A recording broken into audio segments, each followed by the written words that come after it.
Hey guys, this is Stephanie and I'm Stacks on Stacks on Stacks.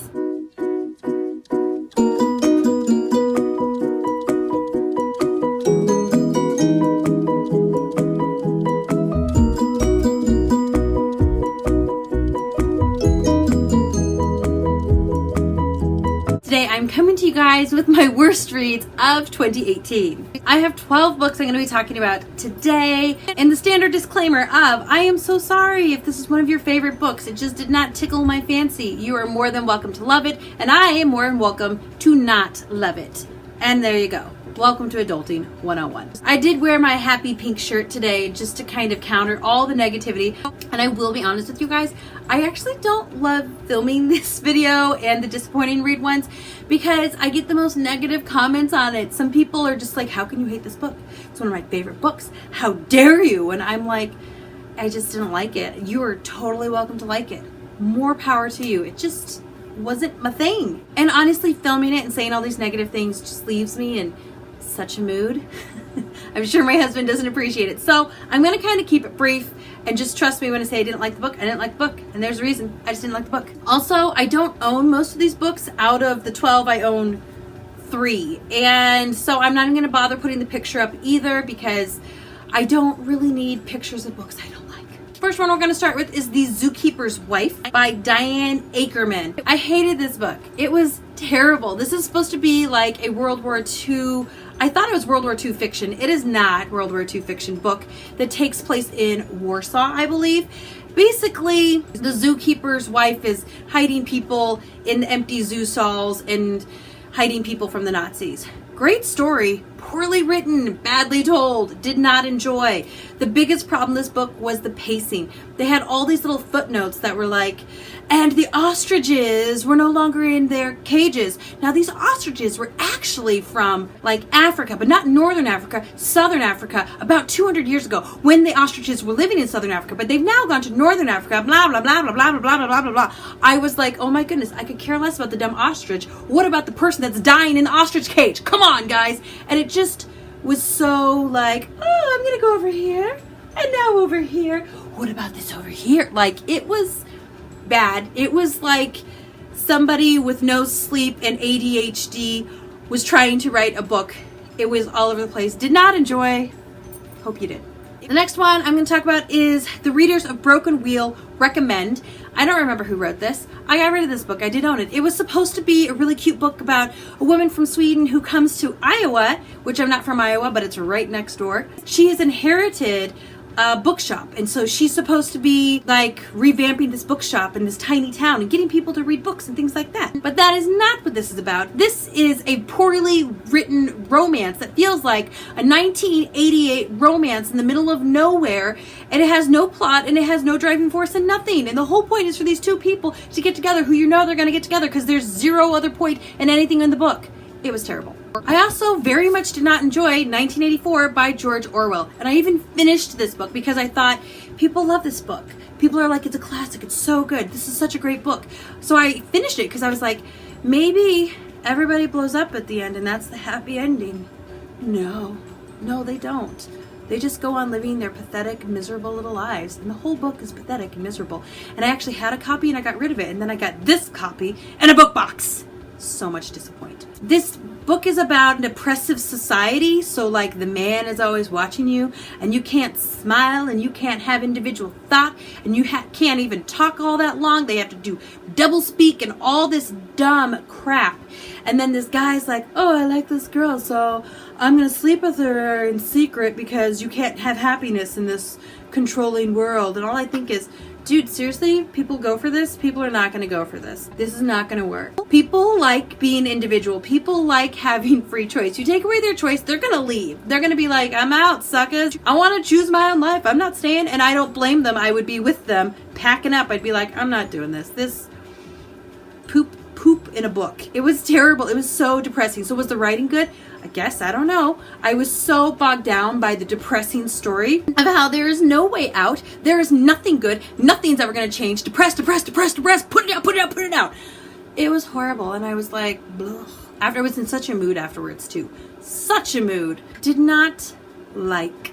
Next one I'm going to talk about was Sandman Overture by Neil Gaiman. This is a graphic novel that I was told by quite a few people, even people who said I'd like some of the graphic novels I ended up really liking, that I would like this one. And I really didn't. And I have a good friend who loves these books, and she's like, oh, they're my favorite graphic novels. And I was like, okay, great. So I borrowed one from her, the first one, and I really hated it. Like, I really hated it. Like, it was random and off the wall, and there's this and there's that, and it was weird, and not like, oh, that's weird, but it's really cool. More like weird as in it made no sense to me. I was completely confused, and I had no interest in keeping reading it because I felt like there was no plot till literally 80% of the way through the book, and it's like, here's a little plot, and it's gone. And I was like, that sucked. I did not enjoy that. So I feel a little bad because I will never continue the series, even though people are like, oh, it's so good. It's just not for me. My next terrible read of 2018. See, I'm already in a bad mood now. I'll drink my coconut water. It makes me happy. It does make me happy. Okay, my next one is one that's called This One Summer. Graphic novel. I don't remember who it's by, and it's supposed to be like this coming of age over the summer story for this girl who's like 11 or 12 or something like that. And again, nothing happened in it. Like, there was no coming of age. The summer started, the summer ended. She's basically in the same place at the beginning of the summer she was at the end of the summer. Her mom was going through some depression because she'd had a miscarriage. And I understand that we're like seeing this through this 11-year-old, 12-year-old girl's eyes, and that's probably why some of the things are disjointed and don't make sense. But I think I just don't like this writer's style, and I wasn't crazy about the art either. The whole thing was not for me. My next terrible read is The City of Lost Souls by Cassandra Clare. The problem is I want Clary to die. And she's still alive in this book, and ergo it's on the worst reads. Tell you what, there's only one book left in the series, and if she dies in that one, it might not hit my worst reads list. It's possible. This is the 5th book in the Mortal Instruments series. I'm kind of trying to get through the series because I want to read the Dark Artifice series, which I've been told is quite good and way better than this series. And in this book, I felt like Clary just continued to make poor decisions, do stupid things, and be a general, just all-around idiot. And I don't like Jace either. He can die too. And I didn't like Sebastian. Basically, the only characters I like Simon, I like Isabel, I like Magnus. That's about it. Everybody else can burn. I'm not enjoying them. Anytime anybody else is on the page, I'm like, how many more pages of this do I have to read? So I will read the 6th one at some point this year, hopefully, so I can get to the other books that are supposed to be much better than this one. The next one is probably going to be kind of an unpopular opinion, and that is Us Against You by Frederic Beckman. I did not enjoy this book. This is the sequel to Beartown, which Beartown, I didn't know a lot of what it was about when I went into it. I read it because it was on the best reads for Emma from Drinking by My Shelf for last year. And so I was like, okay, I'll read it. And I did. And it just, I didn't know what it was about. And it's a pretty serious subject. It's about rape and the reaction that a really small town has and how they view it and everything. And it was definitely a hard read. I didn't love it.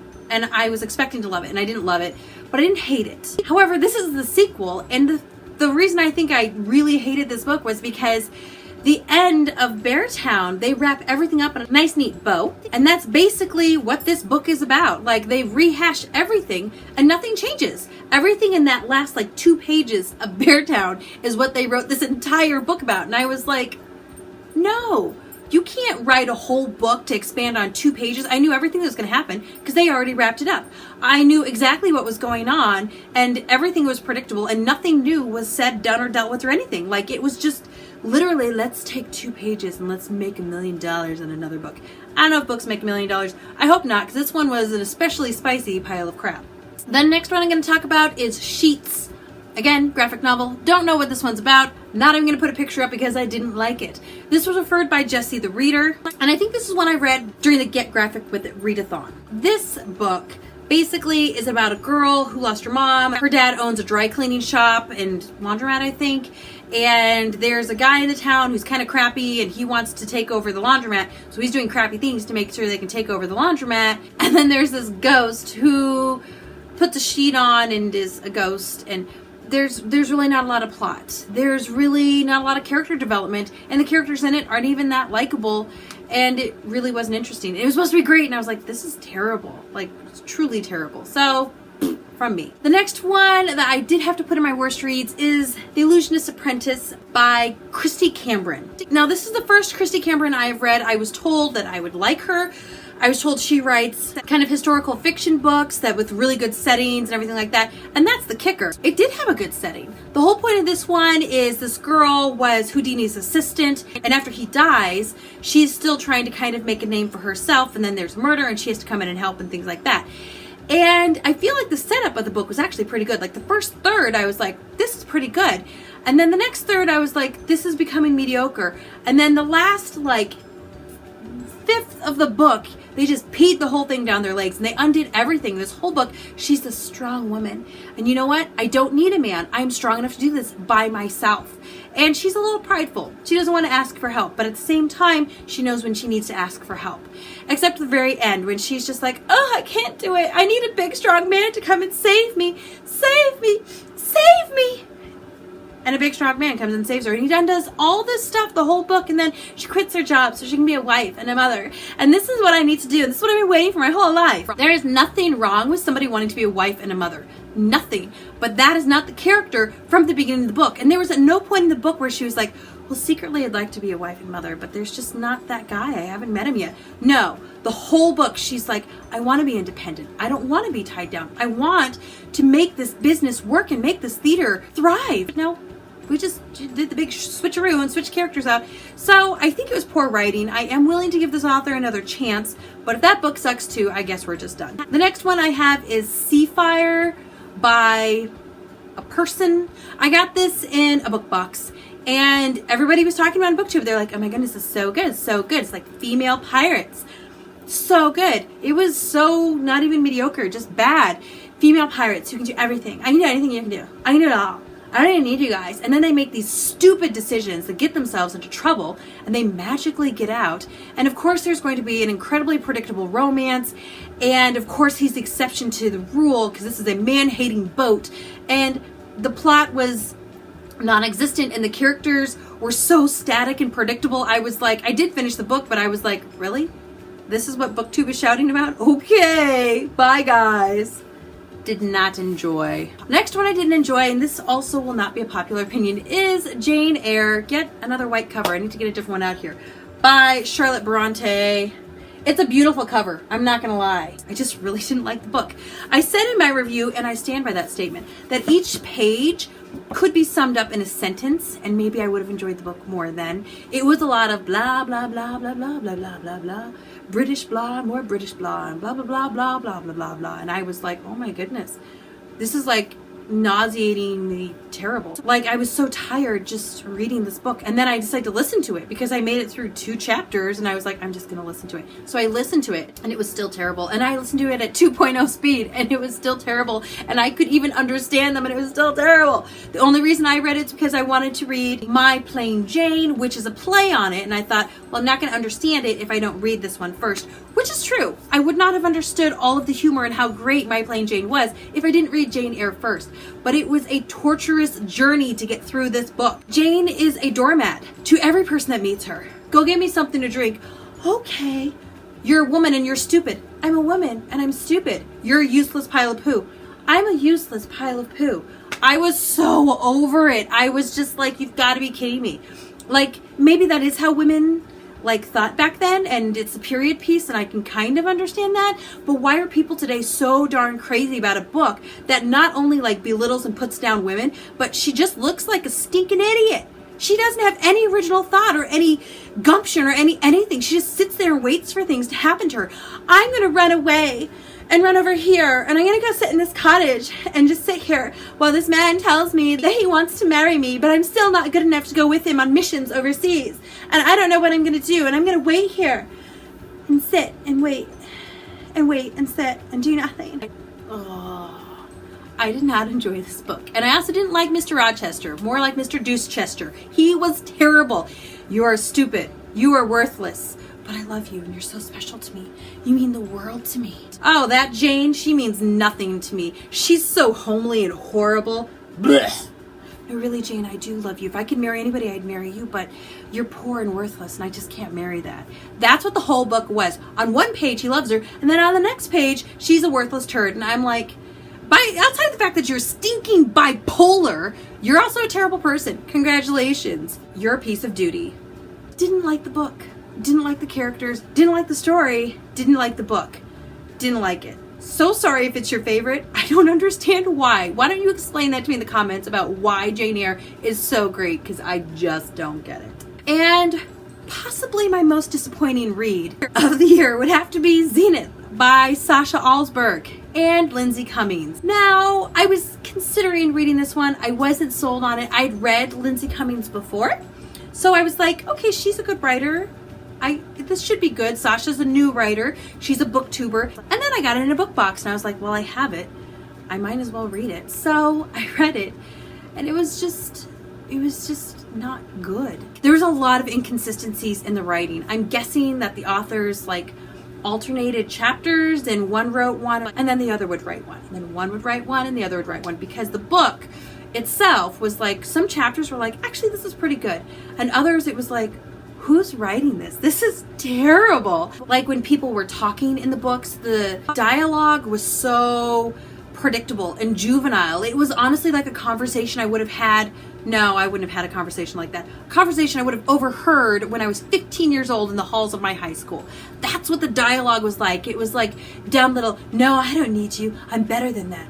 But don't you think I make you better? You make me think. No, you make me think. I might be better when I'm with, like, it was such bad writing. I was like, really? That got published? Like, maybe it just needs to go through a few more rounds of edits. You know, Brandon Sanderson's one of my favorite authors, and he edits and edits and edits and edits and edits. And maybe that's what they need to do with Zenith and whatever the sequel is, because I won't be reading that, because it just wasn't good. It was just nothing. Like, I can't even tell you what most of the book is about, because I don't even remember. There are these female pirates on a glass ship, outer space. She has like metal for cheekbones and glass ship. So does that mean like I'm sitting in the ship and I look up and, oh man, there's a squishy butt above me? I don't want to see that business. Are the bathrooms glass too? How about the showers? Like if I'm driving through space, can I look to my left and see the girl with the cheekbones taking a shower in the middle of her glass ship? Is that how that works? Because all of that's weird and unexplained. I know I wonder about weird things, but that's not explained. All they say is super glass ship. We're a glass ship, nearly indestructible glass ship. And then they don't go into the part where they're like, but it has a coating. They don't go into it. It wasn't great. It was actually bad. It was very bad. And I'm frustrated that it got so much love because it was terrible. And then it got so much hate and everybody's like, oh, I hate it. It's cool to hate it now. I'm not being cool. I legit did not enjoy this book. And I didn't blow it out of proportion either when Mark and I did the review, because he read it too. I just didn't like it. Like, I think I may not appreciate the writing or the lack of plot. Lots of people like a lack of plot. I do not. Or maybe that the characters don't develop and I even forget their names and I forget everything about the book. And the ending, like the last sentence is supposed to hook you, was ridiculously predictable. I literally said what the last thing, the hook, was going to be. Like, I don't know, 40 pages in. Like, I totally predicted it. I'm like, this book will be complete crap if this happens. And then it did. And I was like, huh, well, that's that. Now I really am in a bad mood. I just don't like complaining about all these books that I didn't like. I just didn't like them. Ugh. I need more coconut water. Even the coconut water is just not helping, guys. But that's it, guys. That's my list. Those are my long rants of complaining about the books I didn't like. If you liked any of these books, by all means, let me know. And please explain to me why you like them, because clearly I'm missing something that you are seeing. Or if you think that some of these books are bad too, by all means, let's just throw it on the pile. Let it burn. It's all good. Feel free to comment down below with what your worst read was last year, so I know to avoid it. I always appreciate things like that. Feel free to like or subscribe. I'm also going to link my best reads down below. Much happier video. If you missed that one, you can check it out. I post 2 videos a week, usually one Monday or Tuesday and one on Friday, so you can find me here then, and I look forward to talking to you guys soon in the comments. Goodbye. It's a dog party. It's a dog party. It's a dog party. Hi, dog. It's a dog party. Hi, dog. Are we doing dancing? Dog dance, doggy dance. Woo, woo. Did you show them the horse? I did in a different video. Not this one. Not this one. You gonna show them the horse in this one too? Hello, horse. It's okay, Rosita. There we go. Oh, look at Rosita. She's huge. Are you a horse? Oh, you are.